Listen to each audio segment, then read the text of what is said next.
Chaps, chapesses, and chapai, we have ourselves new approved docs. Now, look, this is going to be a long one, okay? Because if you're a kill team geek like me, this is like it's a new game. That's how big an approved ops is. It will be a new game, okay? This will be the game we play for the next year. It's mad. Let's dig in, shall we?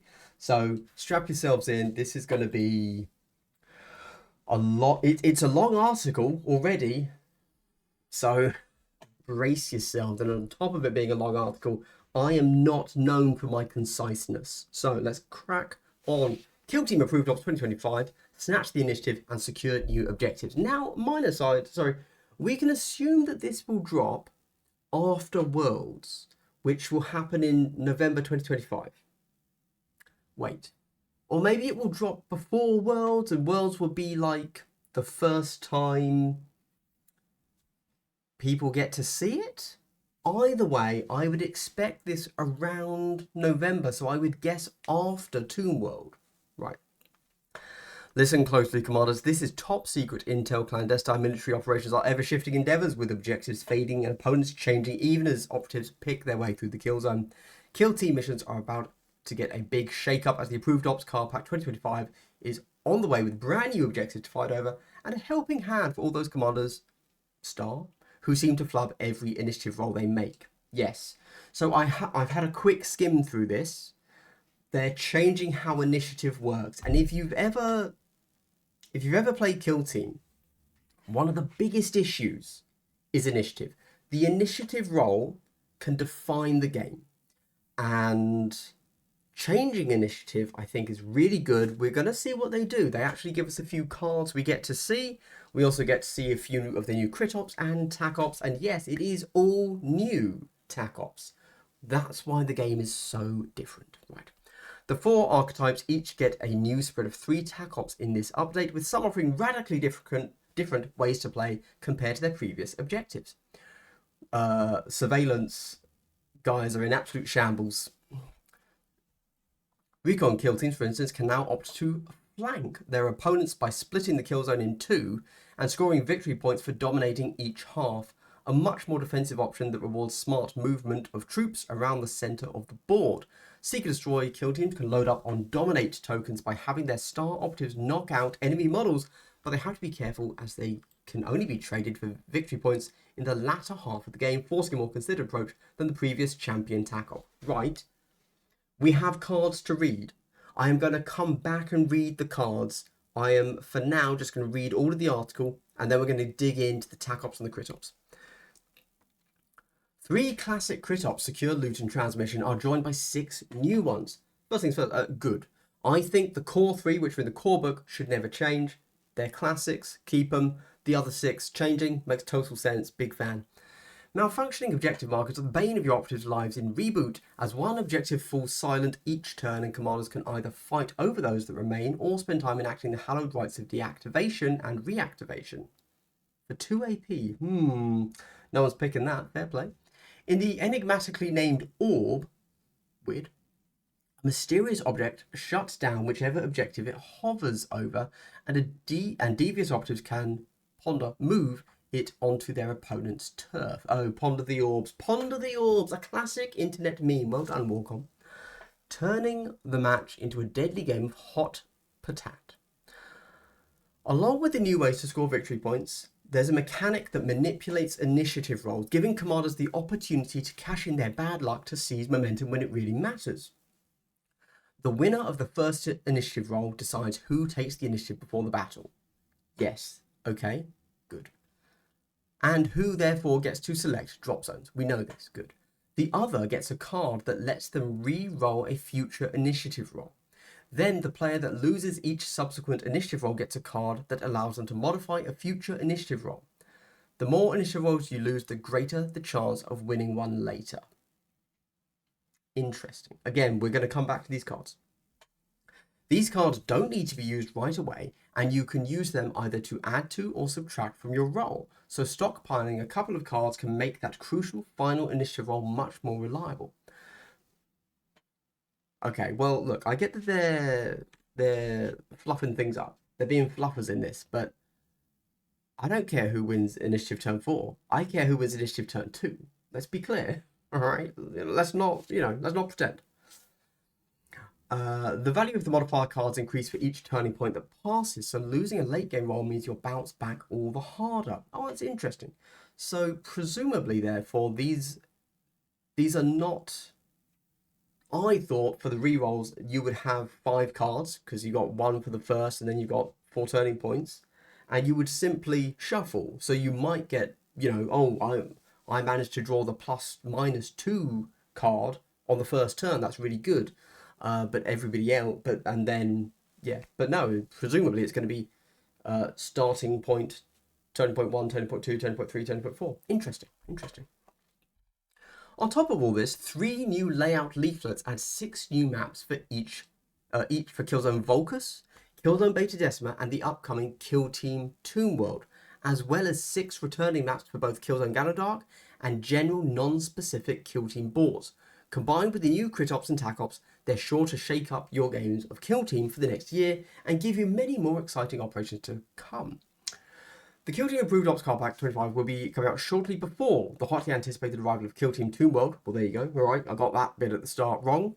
Check out Warhammer Community for more news soon. So in case anybody's unaware, we are guessing that Tomb World will release end of September. Maybe kind of the first week or 2 of October, which means we are going to get this first, which is very interesting. Very cool. Okay.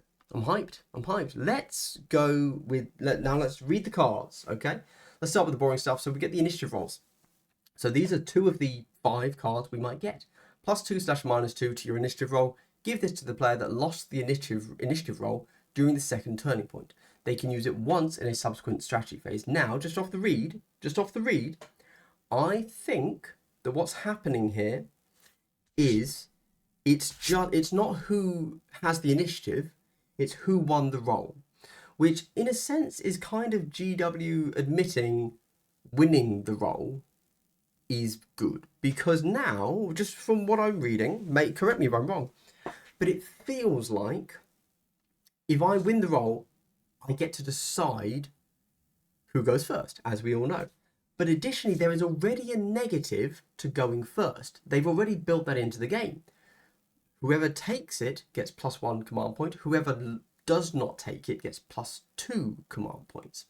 Now, in addition to losing the roll, so you get to decide. It doesn't mean you go, it means you decide. You've won the roll. Even if you choose to take second, your opponent has a better chance next time, which is fine. It just feels like perhaps it will promote a slightly slower turn 2, if I had to guess, maybe. Just something to think about. You can also re-roll your initiative roll. Give this to the player that didn't have initiative when setting up the battle, i.e. didn't select drop zones. They can use it once in a Oh, okay, so interesting. So the re-roll is just the card you get, whereas the others perhaps are shuffled randomly, but you just straight up get a native re-roll, which does, because that already exists on the who are they? The Brew Brothers, not the Magus. The Primus already has that roll. In fact, they recently nerfed it. You used to be able to re-roll every turn. Now, presumably, they changed it very specifically so that this re-roll card gives them a benefit, even if it's tiny. I'm going to zoom in now. Shall we read the crit ops? Ah, G-dubs, there's so many words. Okay, it's fine. So, reboot number 9. Additional rules. When setting up the battle, after setting up objective markers, number each objective marker 1 to 3. At the start of the gambit step of each strategy phase, each player secretly selects one objective marker by putting a number of dice in their hand that corresponds to the objective marker's number. Cool, that's how I do equip, ploy, reposition anyway. And when does this happen? The gambit strat phase of each objective marker. Okay. They then reveal their selection simultaneously. If both players selected the same one, that objective marker is inert during this turning point. If not, the objective marker that neither player selected is inert during this turning point. So, interesting. I'll keep going. Reboot, 2 AP. One inert objective marker the active operative controls is no longer inert. An operative cannot perform this during the first turning point or while within control range of an enemy operative. Victory points at the end of each turning point after the first for each objective marker friendly operatives control. You score 1 VP. Ignore inert objective markers when determining this. Okay.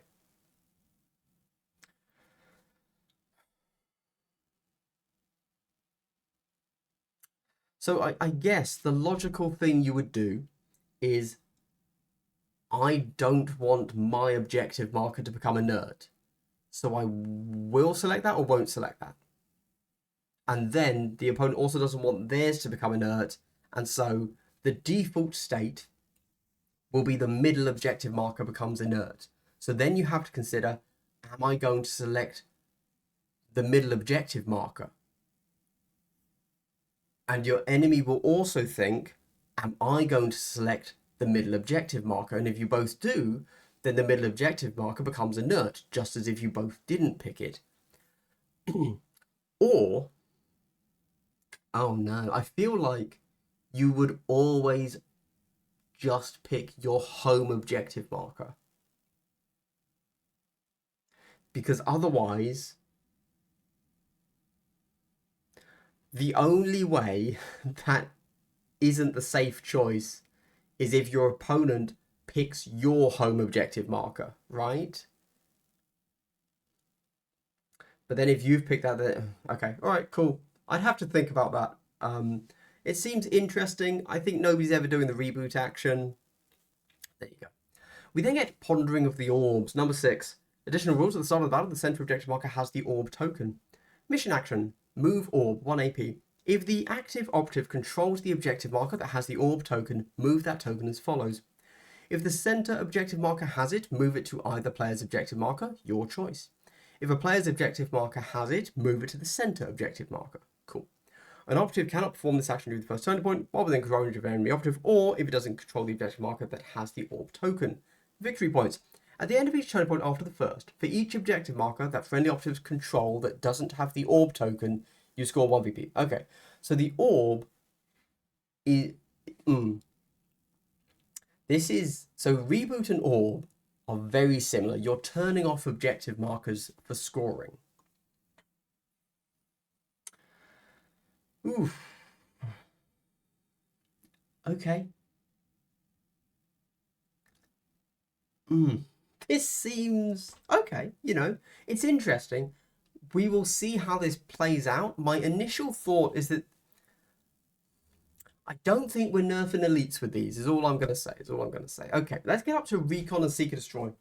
So Recon, it's about time we are taking away the best objective archetype in the game. Let's see what we've got now.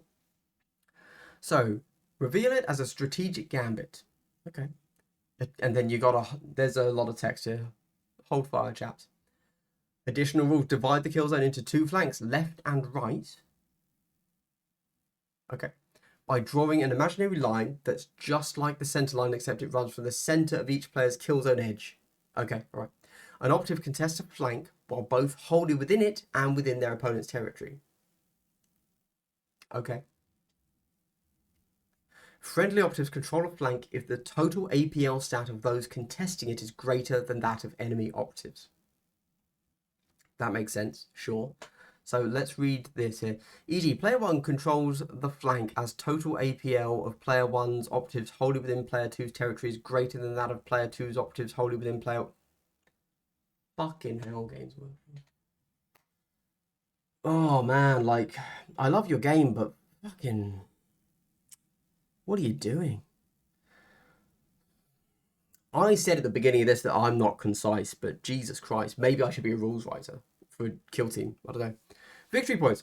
After you reveal this off, at the end of each turn point after the first, for each flank, friendly operatives control, you score 1 VP. If friendly operatives also control that flank at the end of the previous turn point, excluding the first, you score 2 VP instead. You cannot score more than... Okay, great. So, very roughly, what you need to do is have more APL on the enemy's side and in both halves of the board. There you go. That's 2 VP. Cool. So that is obviously going to be promoting a very aggressive style of play. I don't dislike it. That's going to be very, very interesting for certain teams. My immediate thought is Vespids. That's like guaranteed, you know, easy. Obviously, we don't know what the rest of the recon is, but definitely scoreable for certain teams. Oh, and obviously definitely scoreable for like Mandrakes and stuff. We then get Seek Destroy and we get Dominate. The first time an enemy operative is incapacitated by a friendly operative, you reveal this.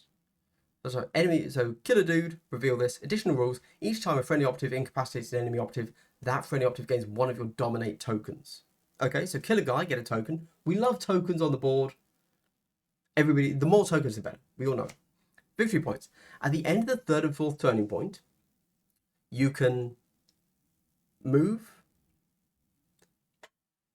I feel like there's probably another word before move. You can move Dominate tokens from friendly operatives that aren't incapacitated. For each you remove, you score 1 VP. Oh, you can... No, I don't know what I was going to say. You cannot score more than 3 VP from this op per turn. Oh, of course, because you have to score only in 2 turning points. So you kind of get... Can you score it in turn 1? Yes. So you can start to build up your Dominate tokens in turn 1. And it's just kill any model. There's no wounds limit. If you just kill 3 Ratlings, or then boom, you've got 3. You can something move Dominate tokens from friendly ops that aren't incapacitated. Remove. Oh my gosh. Thank you. So you can remove Dominate tokens from friendly operatives that aren't incapacitated. For each you remove, you score 1 VP. You cannot score more than 3 VP. At the end of this fourth turn point, you can... So... But there's no limit to remove, and I can do it from as many of them as I want. Each time a friendly operative incapacitates an enemy operative, that friendly operative gains 1 of your... Okay, right, cool. So, the downside is, if you smash out 3 kills, but then you lose that guy, you also lose the chance to take all of his Dominate tokens. So it's gonna be an interesting one for sure. So you can't just throw guys out there and win with Dominate. You're going to have to throw them out there, get the kill, and then make sure they live, right? Interesting. I definitely think that's quite interesting. I like the fact that they're... Look, who knows what the others are going to be, right? But I quite like that they are encouraging get a kill but live. So you're really reining in that kind of that pressure. You have to make strategic kills. I do like that, I've got to say. Obviously, it's possible that that's only Dominate that requires that, and the other 2 Seeker Destroys are going to be, oh, just get a kill and you win, or whatever. But I like that they are putting in the idea that you have to be a little bit more reserved, even though, yes, you are killing, you're dominating, you are a dom, you're a top, and you're a corn lover, but a cornhole lover, and you're a top and a dom. That was easy. That was right there. I missed it. I'm sorry. But if you die, you die. Interesting. Cool. So this is all really interesting. This is all really exciting. Very genuinely. It's so hard to put across enthusiasm, just in life in general, obviously, but specifically when reading rules. But this is very exciting. This is a whole new game of Kill Team. If you've been playing tournaments, not only do you have... the only similarity is your team. No, I take it back. Your team plays completely differently. If you're going to tournaments trying to win, you are playing into your TACOP, right? You have to play into your TACOP. So your team now plays completely differently. I just played a tournament on the weekend. I played Ratlings. It went pretty well. I got 3rd. And I played the whole thing by playing a very specific way using the security TACOP.